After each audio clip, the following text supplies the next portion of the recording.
In today's video, I'm going to teach you how to apply for a credit card with Bendigo Bank app online 2025. We'll walk through choosing the right card, applying if you're already a customer, and what to expect if you're new to the bank this year.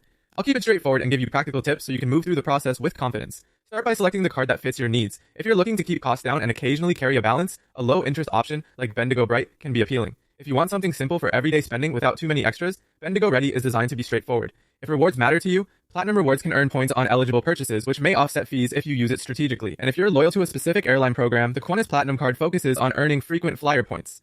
As you compare, look closely at the annual fee, purchase rate, interest-free period, and any balance transfer offers. Make sure the features match how you actually spend, and glance at the key facts sheet so there are no surprises.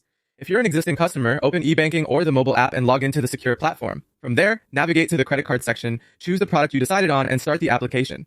The system will pre-populate many of your personal and banking details, which speeds things up and helps reduce errors. Take a moment to confirm your contact information, employment and income details, and your regular expenses. Review the product summary and terms and conditions before submitting. You may see prompts for security checks like two-factor authentication.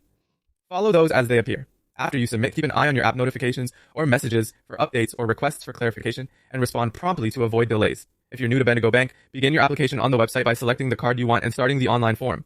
In 2025, due to processing delays, be prepared to visit a local branch to complete identity verification or finalize the opening. Starting online still saves time because you'll have your choices and basic details ready. When you do head to a branch, plan ahead so you can complete verification in one visit, and make sure the personal details you entered online are accurate and up to date to minimize back and forth. Once verification is completed, your application continues through the usual assessment process, and you'll be contacted with the outcome. That's the process from start to finish. Choose your card, apply through e-banking if you're already a customer, or start online and finalize in branch if you're new in 2025. Apply thoughtfully and borrow responsibly.